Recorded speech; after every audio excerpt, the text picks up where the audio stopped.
Salut, bienvenue à la 8e partie. Nous avons vu que les matériaux simples de la Terre ont pu se former naturellement et tout simplement en molécules à la base de la vie. Mais nous devons encore nous résigner à pouvoir expliquer comment les premiers codes génétiques sont apparus. Vers 2,5 milliards d'années, c'est un nouvel éon géologique qui commence. Le troisième si l'on inclut l'éon adéen, parfois ignoré ou inclus dans l'Archéen. Le Protérozoïque se termine vers 540 millions d'années, soit tout juste avant les premières formes de vie que nous pouvons voir à l'œil nu. Voici donc l'éon du Protérozoïque, qui commence vers 2,5 milliards d'années et se termine vers 540 millions d'années. Le terme protérozoïque signifie « avant les animaux ». Vers 2,5 milliards d'années, la Terre a terminé sa phase formative et les plaques tectoniques vont continuer à se promener lentement en changeant la configuration des continents et des océans. Les premières cellules, donc les bactéries, les prokaryotes et les archées, dominent la scène depuis 3,8 milliards d'années, mais elles restent de cellules simples et le seul mode de reproduction est la mitose, qui consiste à faire une copie de tout le code génétique le plus fidèlement possible en divisant la cellule en deux. Un être humain qui visiterait la Terre à cette époque ne verrait pas grand-chose. La vie reste microscopique, c'est-à-dire à part les stromatolites où la coopération des cellules simples leur permet de s'accumuler en coopérant. Les stromatolites, qui faisaient exception au décor vers 3,5 milliards d'années, sont particulièrement abondants vers 2 milliards d'années et ils se retrouvent en colonies de stromatolites. Autrement dit, ce sont des colonies de bactéries. Ils forment de vastes récifs qui attestent bien du succès de leur coopération. En fait, leur déclin ne commencera que vers 1 milliard d'années. Alors, vers 2 milliards d'années, des cellules prokaryotes, des pré-eucaryotes, vont engendrer les premières cellules à noyau. Ce sont les cellules eucaryotes. En protégeant son ADN dans un noyau, la cellule peut devenir plus complexe et même introduire un code génétique étranger sans risquer d'endommager le code génétique de la cellule. Les cellules eucaryotes sont jusqu'à 100 fois plus grosses qu'une bactérie et il semblerait même qu'à cette époque, certaines cellules soient atteintes de géantisme, car nous avons des fossiles de cellules visibles à l'œil nu. Les eucaryotes sont des cellules qui vivent dans un environnement où il y a de l'oxygène. Donc l'oxygène devait déjà être suffisamment abondant pour leur permettre d'exister. Les eucaryotes vont éventuellement engendrer tous les êtres vivants qui ne sont pas des bactéries ou des archées. Certains biologistes croient que la formation du noyau de la cellule est due à un phénomène qui s'est produit à cette époque. Les cellules prokaryotes auraient tenté de manger les bactéries, ou encore ces bactéries auraient tenté d'envahir la cellule. Sauf qu'au lieu de se digérer, elles sont entrées en symbiose. De la même manière que la coopération des cellules dans les stromatolites, ces deux types de cellules avaient des métabolismes qui leur permettaient de coopérer. Autrement dit, la bactérie mangée fournit maintenant la nourriture et l'énergie à la cellule qui l'a mangée. En conséquence, la structure interne d'une cellule eucaryote est devenue plus complexe que celle d'une bactérie. Une des bactéries qui s'est fait intégrer dans certaines cellules eucaryotes est nommée chloroplastes. Les chloroplastes sont responsables de la photosynthèse, c'est-à-dire où le gaz carbonique et l'énergie du soleil sont convertis en oxygène et en sucre. Alors, la formule chimique de cette opération est CO2 plus énergie donne O2 plus sucre. Les cellules qui sont entrées en symbiose avec les chloroplastes vont former leur royaume végétal. Ce sont les plantes. D'autres cellules eucaryotes sont entrées en symbiose avec des bactéries appelées mitochondries. Les mitochondries sont responsables de la respiration qui consomme du sucre et de l'oxygène pour produire de l'énergie et du gaz carbonique. Alors, la formule chimique est O2 plus sucre donne énergie plus CO2. Certaines de ces cellules vont évoluer pour donner les animaux. L'homme fait partie des animaux et toutes nos cellules servent à nourrir leurs mitochondries qui, en retour, génèrent notre énergie. Depuis cette époque lointaine, la dynamique n'a pas changé. Chaque cellule humaine contient des mitochondries, mis à part quelques exceptions, et ces petites bactéries possèdent leur propre code génétique qui ne se mélange jamais avec le code génétique des eucaryotes. Les mitochondries se reproduisent à l'intérieur des eucaryotes et elles n'ont aucune raison d'en ressortir. Même qu'aujourd'hui, les cellules eucaryotes servent d'environnement stable dans lequel les mitochondries peuvent continuer d'exister comme avant. Et cela pour toujours. Ou presque. Bien sûr, il arrive que leurs codes subissent des mutations, mais dans l'ensemble de l'évolution, leur environnement à l'intérieur des eucaryotes ne change pratiquement pas. Les mitochondries ont intérêt à ne pas trop changer à leur tour. En quelque sorte, le but de nos cellules eucaryotes est de fournir les bons matériaux aux mitochondries pour qu'elles génèrent notre énergie. Puisque les animaux sont incapables de produire leur propre sucre, dès leur apparition, ils dépendent entièrement des plantes. Notons que la plupart des auteurs s'entendent pour dire qu'il est encore trop tôt dans l'évolution pour parler d'animaux et de plantes. Il ne s'agit que de cellules simples. En général, les auteurs parlent plutôt d'un royaume animal et d'un royaume végétal. Et à cette époque lointaine, certains préfèrent même se limiter à un autre royaume, mal connu du grand public, qu'on appelle le royaume protiste. Avec le temps, la dépendance des cellules animales, avec mitochondries, envers les cellules végétales, avec les chloroplastes, donc la dépendance s'accentue et la compétition pour obtenir les ressources commence à jouer un rôle de plus en plus déterminant. Il est impossible de savoir si le phénomène de capture s'est produit à un seul endroit à un seul moment avant de se multiplier ou si le phénomène était répandu sur toute la Terre. Nous ne savons pas non plus si d'autres sortes de bactéries ont été capturées, formant d'autres royaumes du vivant qui se sont soldés en échec. Le groupe des protistes est un groupe d'eucaryotes unicellulaires souvent oublié, mais il contient une si grande diversité qu'il serait justifié de le diviser en 2 ou 3 royaumes distincts. Certains protistes ressemblent à des plantes, d'autres ressemblent à des animaux, et d'autres à des mousses ou champignons. Pour le moment, les protistes servent un peu de catégorie fourre-tout lorsqu'un eucaryote n'est ni une plante, ni un animal, ni un champignon. À part de rares exceptions, comme les foraminifères que nous allons rencontrer au Cambrien, ce royaume méconnu est resté unicellulaire. Les eucaryotes, qui contiennent désormais un noyau pour protéger leur code génétique, vont développer un nouveau mode de reproduction, la méiose. C'est la reproduction sexuelle. Jusqu'ici, la seule façon de se reproduire était la mitose, qui engendre 2 cellules identiques. Ce mécanisme initial des cellules est apparu officiellement avec le premier ADN, donc avec une molécule rigide mais capable d'assurer la continuité du code génétique de la cellule d'origine lors de sa reproduction. En se reproduisant par la mitose, les variations se produisent à travers des mutations occasionnelles ou encore par des erreurs lors de la reproduction du code. Donc jusqu'ici, les changements avantageux apportés au code original étaient principalement le produit du hasard. Alors notons ici que les cellules n'ont pas d'organes sexuels. Ce sont leurs gènes qui différencient leur sexe, et que 2 cellules de sexe différents ne retirent pas nécessairement de plaisir à se reproduire ensemble, du moins pas dans notre sens du terme.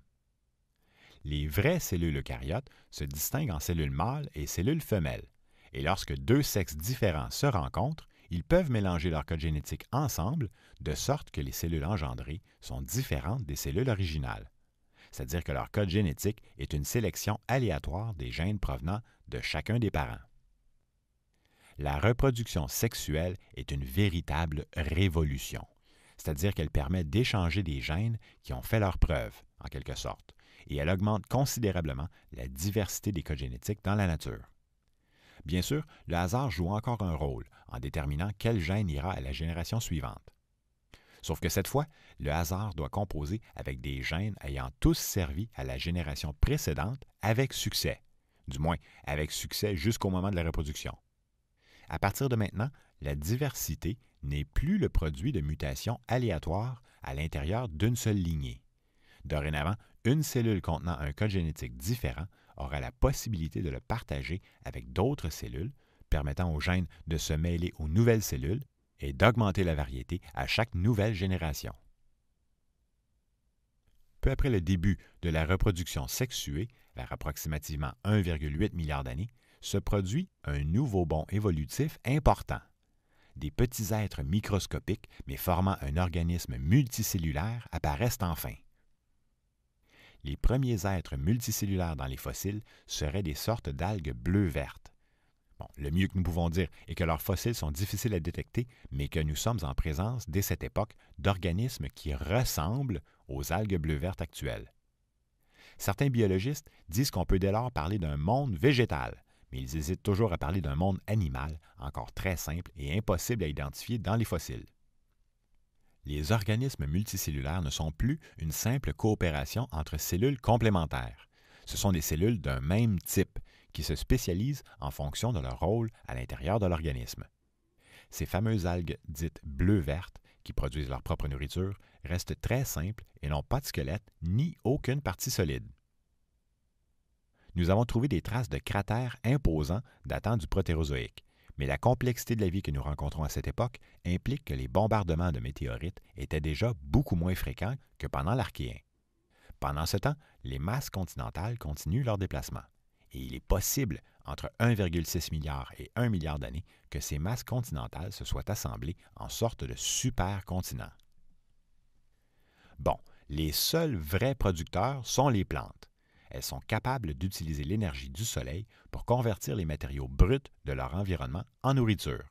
Elles sont donc les seules capables de se nourrir elles-mêmes.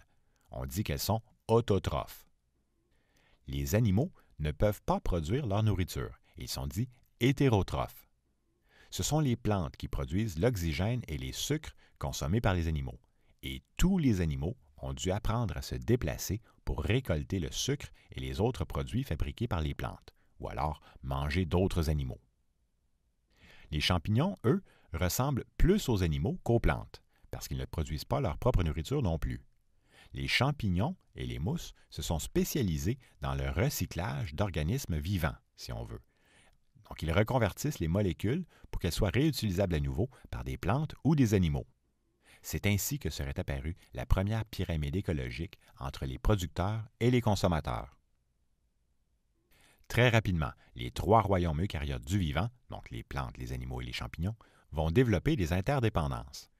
En ce qui concerne les organismes multicellulaires, les seuls qui sont vraiment abondants pour le moment sont les végétaux qui semblent vivre en paisible harmonie avec les stromatolites. Mais bientôt vont apparaître les premiers prédateurs qui vont tendre à imposer un équilibre entre les producteurs et les consommateurs. Parlons maintenant des animaux. Entre 1,5 milliard et 1,2 milliard d'années, les animaux peuvent être divisés en deux catégories distinctes. Les animaux à symétrie radiale et les animaux à symétrie bilatérale. Les animaux à symétrie radiale sont composés de cellules arrangées en cercles concentriques, comme les méduses, et leur descendance se sépare très tôt de la lignée des autres animaux, c'est-à-dire ceux à symétrie bilatérale. Parmi les symétries radiales, nous avons trois grands phylums. En passant, les phylums sont au sommet de la classification des espèces. Parmi les symétries radiales, nous avons les éponges, ou porifera. Les plus anciennes apparaissent près d'1 milliard d'années plus tard, aux Varangiens, donc vers 650 millions d'années, mais leur origine daterait de cette époque lointaine du Protérozoïque. Le deuxième phylum serait les cnidaires, donc le corail, les anémones et les méduses. Le troisième phylum est les cténophores, qui ressemblent un peu aux méduses.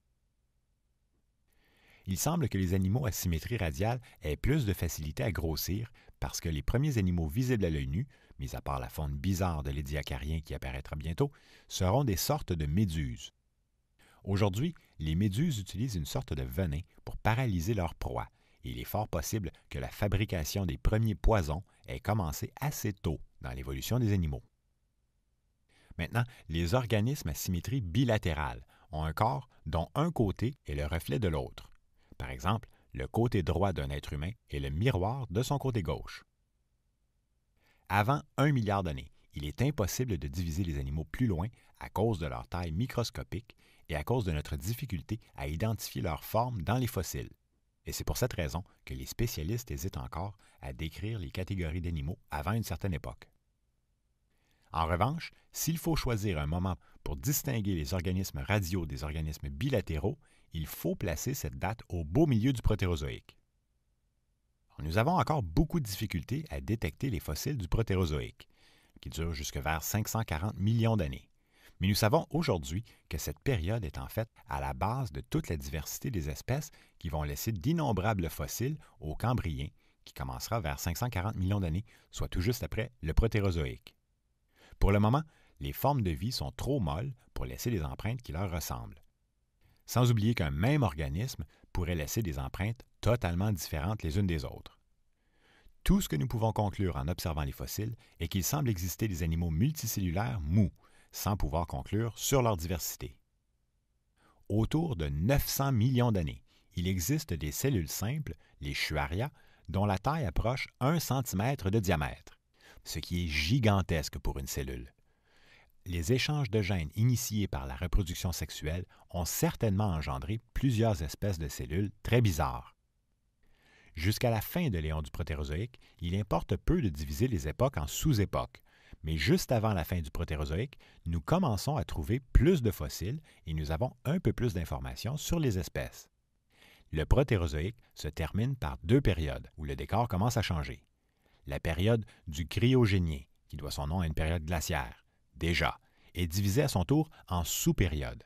Le Strutien, de 850 millions à 650 millions d'années, et le Varangien, de 650 millions à 630 millions d'années. La dernière période du Protérozoïque est la période de l'Édiacarien. Vers 700 millions d'années, on remarque clairement un déclin des stromatolites, car le climat n'est plus le seul à venir les perturber. L'arrivée d'eucaryotes herbivores pourrait facilement expliquer leur nombre décroissant. N'ayant pas dépassé le stade unicellulaire, les cellules des stromatolites avaient profité longtemps de l'absence de prédateurs. Les premiers animaux visibles à l'œil nu, mous et impossibles à décrire, apparaissent peu de temps après, pendant le Varangien. Nous avons très peu de fossiles de ces époques, et nous ne pouvons pas encore vraiment identifier les espèces avant la fin du Varangien. Alors comment pourrions-nous évaluer la diversité?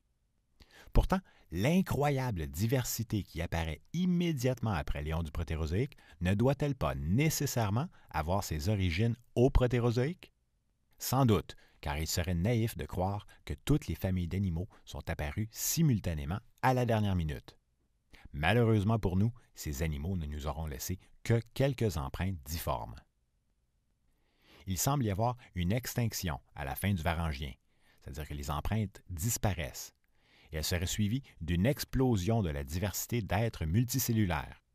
Et répétons encore une fois qu'il est très difficile de juger de l'ampleur d'une extinction et de la véritable diversité qui en découle, du moins pour ces époques lointaines. Alors, parlons maintenant de la période de l'Édiacarien, c'est-à-dire la dernière période du Protérozoïque, qui dure de 630 à 540 millions d'années. Parfois, certains auteurs placent cette période comme une sous-période du Varangien. À ce stade-ci de notre récit, il s'est passé près de 85 % du temps entre la formation de la Terre et aujourd'hui, et subitement, la vie cesse d'être minuscule. Pourquoi se passe-t-il plus d'1 milliard d'années entre les premiers animaux multicellulaires et les premiers animaux de grande taille? Sans doute qu'à partir d'un certain nombre de cellules, la coordination de l'ensemble de la créature devient plus complexe et les cellules d'un même organisme doivent apprendre à mieux coopérer ensemble. Les premières structures étant sans doute organisées pour ne soutenir qu'un certain nombre de cellules, peu à peu, les améliorations se sont accumulées pour permettre de plus gros organismes. N'oublions pas que, contrairement aux stromatolites, toutes les cellules d'un organisme multicellulaire consomment la même nourriture et qu'il ne sert à rien de former un gros animal si les cellules de la surface laissent celles du centre mourir de faim. Un nouveau seuil dans la taille des animaux est atteint à l'Édiacarien et les gros sont là pour rester, même si le cas spécifique de la faune de l'Édiacarien est éphémère. Aujourd'hui, plus rien ne leur ressemble. Ces créatures molles et géantes, aux formes bizarres, ne semblent avoir laissé aucun descendant. Toutefois, leurs empreintes sont des traces indéniables des grands animaux vivant à cette époque. Cette faune d'animaux mystérieux est si différente qu'elle est classée complètement à part. Impossible de savoir s'ils sont reliés aux organismes à symétrie radiale ou bilatérale. À cet égard, la plupart des animaux de l'Édiacarien semblent reliés entre eux et non aux animaux d'après. Malgré l'ambiguïté des formes retrouvées dans les fossiles, certains spécialistes ont tenté de reconstituer des modèles supposés ressembler aux animaux de l'Édiacarien, avec parfois des résultats plus surprenants que les fossiles eux-mêmes. Cette faune bizarre, géante et molle donne l'impression qu'ils pouvaient encore se permettre d'être passifs et indolents, et on les imagine voguer paisiblement dans l'eau, sans aucun prédateur pour les déranger. Puis, vers la fin de la période de l'Édiacarien, la faune disparaît au complet, aussi mystérieusement qu'elle est apparue. Certains fossiles, comme Sprigina, ont une ressemblance frappante avec les symétries bilatérales, en nous donnant l'impression d'y voir une tête, un corps divisé en gauche-droite et une longue queue. Il n'est pas impossible que quelques-uns des animaux de l'Édiacarien soient des cousins des animaux du Cambrien. En fait, nous n'en avons aucune idée. À quelques reprises, au fil des millions d'années, nous assisterons à des extinctions soudaines d'espèces, emportant souvent plusieurs groupes en entier. Dans de très rares cas, nous avons des hypothèses sur la cause des extinctions, mais en général, les scénarios tournent autour des mêmes suspects sans que l'on puisse pouvoir trancher sur lequel est le vrai coupable. Alors, il peut s'agir d'un refroidissement du climat ou d'un réchauffement qui change l'environnement et entraîne des extinctions. Parfois aussi, indirectement, un réchauffement peut entraîner la fonte d'un glacier qui contient les grandes quantités de toxines accumulées dans la glace. Et lorsque le glacier fond, les toxines retournent dans l'eau et entraînent des extinctions localisées. Les météorites, bien que de moins en moins fréquentes, tombent encore sur la Terre à notre époque. Lorsqu'elles sont assez grosses, elles peuvent avoir de graves conséquences pour toutes les espèces. Les volcans, lors des plus grosses éruptions, projettent d'énormes quantités de poussière qui bloquent les rayons du soleil, et bien sûr, la matière qu'ils expulsent, comme le gaz carbonique ou le soufre, est nocive pour plusieurs formes de vie. Les virus, qui ne laissent aucune trace dans les fossiles, ont certainement contribué à éliminer des individus. Mais auraient-ils exterminé des espèces entières ou même causé une extinction massive? Nous n'en avons aucune idée.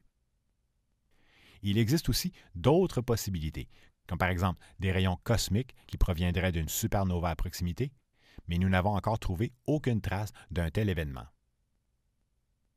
À ces époques lointaines, nous pouvons encore difficilement identifier les espèces, et conséquemment, nous ne savons pas lesquelles disparaissent lors d'extinction. Sans nécessairement pouvoir les qualifier de majeures ou de massives, certaines traces concordent parfois avec des extinctions importantes. Au début de l'Édiacarien, vers 623 millions d'années, nous avons des indices d'une glaciation.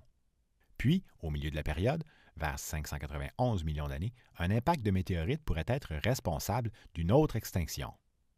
Le Protérozoïque se termine peu de temps après une extinction importante, vers 550 millions d'années. C'est cette dernière qui emporte tous les représentants de la faune de l'Édiacarien, donc tous les grands animaux. Ceux-là ne réapparaîtront plus jamais. La différence entre cette extinction et les précédentes est qu'ici, nous pouvons constater la disparition d'une faune tout entière. La vie, qui semblait devenir de plus en plus complexe et de plus en plus grosse, semble maintenant faire un pas vers l'arrière en retournant à des formes de vie plus petites. Après quelques millions d'années, au début du Cambrien, les animaux reviendront à la charge et même s'ils sont tout petits, ils auront un nouvel attribut important. Ils vont devenir solides. Alors parlons maintenant des vers segmentés. Probablement au moment où la faune de l'Édiacarien nageait dans l'eau, les fonds marins auraient vu apparaître un tout petit ver segmenté. Bon, ce ver n'a pas encore été trouvé. C'est une invention basée sur des gènes communs d'animaux à symétrie bilatérale, c'est-à-dire afin d'être à l'origine des arthropodes, donc des crustacés, des insectes, mais aussi des protostomiens, donc les mollusques, et des deutérostomes, donc les étoiles de mer et les vertébrés. Le problème d'une telle construction théorique est qu'elle impliquerait que le cerveau de certaines espèces aurait en fait régressé par la suite. La structure d'un ver est une simple séquence de petits segments, avec une tête à l'une des extrémités. La tête contient un trou où la nourriture peut entrer et passer dans une sorte de tube digestif, c'est-à-dire le long des segments de l'organisme. Chaque segment a la possibilité de se spécialiser différemment des autres segments. Les protostomiens ont presque tous une symétrie bilatérale, c'est-à-dire un côté gauche-droite, avec aussi un axe antéro-postérieur, donc un haut et un bas du corps. Ils ont aussi une tête sur le tronc où converge un système nerveux.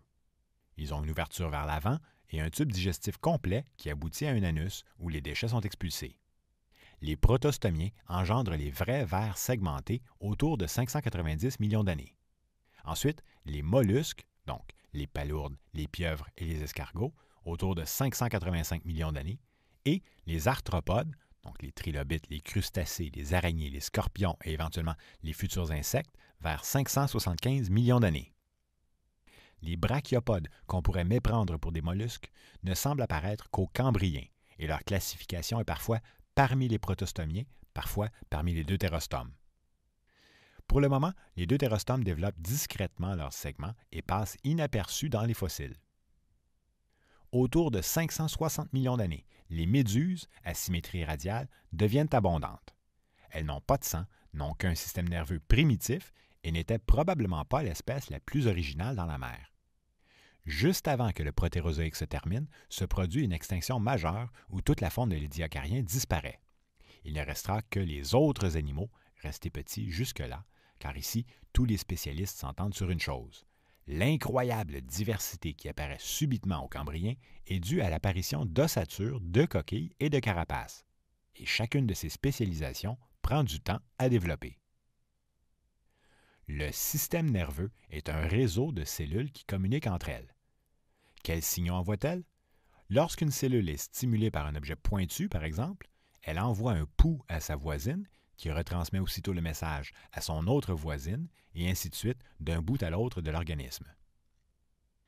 En coordonnant leurs contractions, les cellules déplacent l'organisme vers des sources de nourriture en évitant les dangers. Alors, que dire du cerveau? Une cellule toute seule ne peut pas être un cerveau. Le cerveau, c'est un réseau de plusieurs cellules reliées à tout le reste. Alors, le cerveau semble être une adaptation exclusive au royaume animal qui doit se déplacer pour obtenir sa nourriture. En résumé, nous avons vu qu'au début du Protérozoïque, les petites prokaryotes forment un noyau pour protéger leur ADN et deviennent enfin des vraies cellules, donc beaucoup plus grosses que les bactéries, et que cette adaptation fut possiblement développée afin de pouvoir abriter des petites bactéries, comme les mitochondries dans le cas des animaux, ou des chloroplastes dans le cas des végétaux. Cette symbiose est à la base de tous les êtres vivants qui ne sont pas des bactéries. Tout au long du Protérozoïque, et encore aujourd'hui, grâce à la reproduction sexuelle, qui permet d'essayer de nouvelles combinaisons de gènes sans attendre une mutation aléatoire, la diversité augmente en flèche, et les interdépendances entre les végétaux, les animaux et les champignons s'accentuent. Le besoin de chaque molécule génétique est d'obtenir des matériaux de base pour fabriquer les autres molécules dont elle a besoin, sans oublier l'énergie absolument nécessaire pour permettre cette fabrication. Chaque cellule est organisée en fonction de ses besoins et elles se sont adaptées à le faire de mieux en mieux de génération en génération, et cela dans un environnement changeant. À leur tour, les premiers organismes multicellulaires ne faisaient pas exception à la règle. Toutes les formes de vie doivent constamment s'alimenter en ressources et en énergie pour maintenir leur structure. Sinon, elles meurent. Ceci explique cela. Après environ 2,5 milliards d'années de paisible coopération cellulaire, les stromatolites deviennent des proies faciles et sans défense pour les premiers brouteurs. Ils déclinent en laissant maintenant la place aux eucaryotes. À cet égard, la faune de l'Édiacarien semble être le dernier champ du cygne pour les formes de vie nonchalantes ou vulnérables. La disparition de cette première faune est la première extinction que nous pouvons véritablement constater. Mais quelle en était la cause? Nous n'en savons rien. Cela dit, l'évolution ne s'arrête pas là, et toutes sortes de petits animaux restés dans l'ombre jusqu'ici vont pouvoir reprendre le flambeau.